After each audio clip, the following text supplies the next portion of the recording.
আসসালামু আলাইকুম ওয়া রাহমাতুল্লাহ। আপনাদের সাথে কথা বলছি প্রফেসর ডক্টর মোহাম্মদ মহিউদ্দিন উজ্জ্বল। রাজনৈতিক দুর্বৃত্তায়ন নিয়ে কথা বলব। আমরা দেখেছি রাজনৈতিক দল থাকে, গৃহপালিত দল থাকে, গৃহপালিত বিরোধী দল থাকে, তারপরে নামে বেনামে নানাগুলো দল থাকে যারা কী করে বড় দলের পারপাস সার্ভ করে।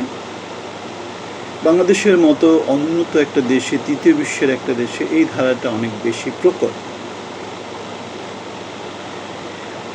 যেহেতু যে কোনো দেশের রাজনীতিতে দুটো রাজনৈতিক দল থাকাটা খুবই স্বাভাবিক, একটা হচ্ছে সরকারি দল আর একটা হচ্ছে বিরোধী দল, এবং অ্যান্টি ইনকামবেন্সি থিওরি অনুসারে যেই দল সরকারে থাকে সেই দল পরবর্তীতে বিরোধী দলে যায় এবং বিরোধী দল পরবর্তীতে সরকারি দলে আসে, সরকারি দল আবার বিরোধী দলে চলে যায়। এভাবেই ক্ষমতার পালাবদল হতে থাকে, জনগণ তাদের ভোটাধিকার প্রয়োগ করতে থাকে। বাকি যে দলগুলো থাকে তার বড় একটা অংশই হচ্ছে গিয়ে কখনো ক্ষমতার স্বাদ পায় না অথবা জনগণের প্রতিনিধিত্ব করার মতো তেমন যোগ্য হয়ে উঠতে পারে না। বাংলাদেশে আমরা জানি নিবন্ধিত দলই আছে মোটামুটি 60-এর মতো, আর নিবন্ধিত অনিবন্ধিত মিলায় প্রায় 200-র বেশি দল আছে। এখন এই দলগুলো কি করে? বড় দলগুলোর পারপাস সার্ভ করে। এগুলো হচ্ছে রাজনৈতিক দুর্বৃত্তায়নের একটা উপায়। আমরা দেখেছি এরশাদ সরকার যখন 1980 দশকে যখন ক্ষমতা গ্রহণ করেছিল তখন গণতন্ত্রের নামে সে কী করেছিল? সে এরকম গৃহপালিত বিরোধী দল পালন করেছিল।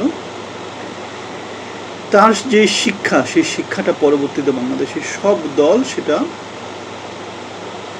গ্রহণ করেছে। যেমন আওয়ামী লীগের সময় অনেক বছর ধরে জাতীয় পার্টি গৃহপালিত বিরোধী দলের ভূমিকা পালন করেছে। বিএনপির সাথে জামাতে ইসলামী অনেক বছর ধরে লিয়াজও করে রাজনীতি করেছে।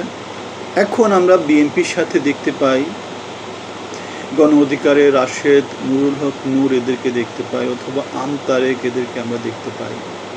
এগুলো সব রাজনৈতিক দুর্বৃত্তায়নের নানা উপায়। বাংলাদেশে এই কাজগুলো বাংলাদেশের অতীত ইতিহাস থেকে এই কাজগুলো হয়ে আসছে। সুতরাং সুস্থতার রাজনীতি বাংলাদেশে কবে ছিল সেটা আমরা জানি না। আমরা শুনি মহান জাতীয় সংসদ, মহান সংবিধান, কিন্তু আমরা দেখেছি এই সংবিধানকে আবার আস্থা করে ফেলে দিবে বলে বিএনপি রাজনীতি করেছিল। এখন সেই সংবিধানকে তারা বলছে কি মহান জাতীয় সংসদ, মহান জাতীয় সংবিধান। এগুলো হচ্ছে রাজনৈতিক দুর্বৃত্তায়নের একটা নমুনা, যেটা বাংলাদেশ প্রতিটা সরকারের ক্ষেত্রেই বাংলাদেশ সেটা পায়।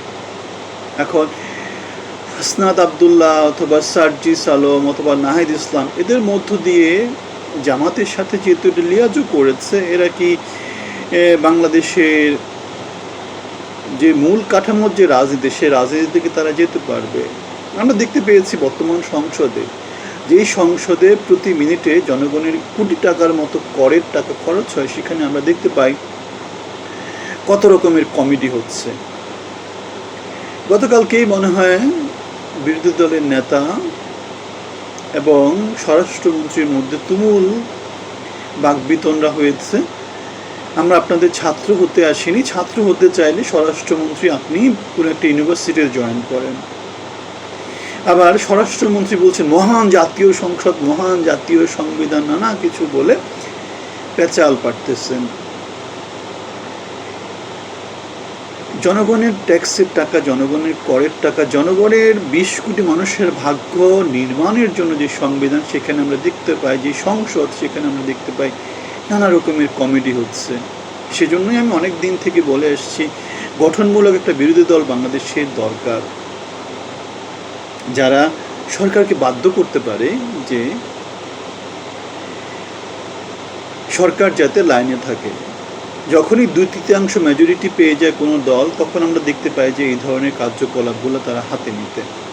আওয়ামী লীগের প্রথম টার্মটা মোটামুটি ভালো ছিল, অথবা 90 পরবর্তীতে যে সংসদগুলো বাংলাদেশ পেয়েছে, যেগুলো তত্ত্বাবধায়কের মধ্য দিয়ে হয়েছে, সেগুলো মোটামুটি ভালো ছিল, গ্রহণযোগ্য আলাপ আলোচনা ছিল।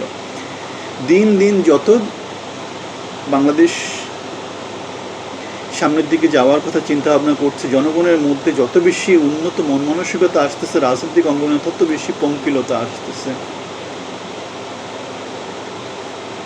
এখন জনগণ কি জানে না যে আমাদের সংসদে কমেডি হচ্ছে, আমাদের সংসদে যারা আছে তারা সবাই কমেডিয়ান? জনগণ জানে, কিন্তু পত্রপত্রিকার মধ্য দিয়ে আমরা যে ইনফ্লুয়েন্স রাখা, যে বড় বেশি রকম করে প্রভাব রাখা, সেই বেশিরভাগ প্রভাবটাই হচ্ছে গিয়ে অন্যান্য অনেক কিছু নিয়ে আলাপ আলোচনা হয়। যেমন সংসদে গতকালকে আমাদের স্বরাষ্ট্রমন্ত্রী বলেছিল কোথায় মিল কারখানা বন্ধ হয়েছে, কোথায় বিদ্যুতের সংকট, কোথায় গ্যাসের সংকট।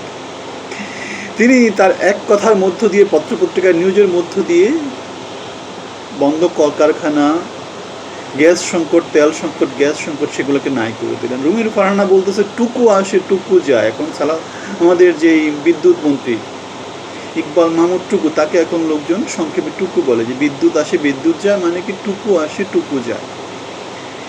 রুমিন ফারহানা এটা নিয়ে কথা বলতেছিলেন, কিন্তু আমাদের স্বরাষ্ট্রমন্ত্রী এক কথার মধ্য দিয়ে যেটা দাঁড়ালো সেটা হচ্ছে গিয়ে বিদ্যুৎ যায় না, কারেন্ট যায় না, গ্যাসের কোনো সমস্যা নেই, বাংলাদেশে সব কিছু ঠিক আছে। সুতরাং আমরা দেখতে পাচ্ছি বাংলাদেশ রাজনৈতিক দেউলিয়াপনার মধ্য দিয়ে আছে। বাংলাদেশে সুশাসন বলতে কোনো কিছু নাই। এখন এই অবস্থায় বাংলাদেশের জনগণ যে 24-এ 2000 ছেলেপেলে রক্ত দিল, 30,000 ছেলেপেলে আহত হলো, সেগুলোর ফল, অথবা 71-এ যে বাংলাদেশ স্বাধীন হলো, বাংলাদেশকে এরকম করে নাইরে করে চলতে থাকবে? বাংলাদেশের জনগণের জন্য কথা বলতে কোনো লোকজনকে আমরা পাবো না। বৈষম্য 24-এর আগে ছিল, 24-এর পরে কি বাংলাদেশের সমাজে বৈষম্য নাই? বৈষম্য আছে তো। এখন তাহলে আমরা পক্ষে থাকলে চোখ বন্ধ করে রাখবো, বিপক্ষে থাকলে সরব হব, সেটা সংস্কৃতি থেকে আমাদের বেরিয়ে আসতে হবে। আমাদের বাংলাদেশের জন্যে দলমত নির্বিশেষে কথা বলতে হবে, আওয়াজ তুলতে হবে বাংলাদেশের জন্য।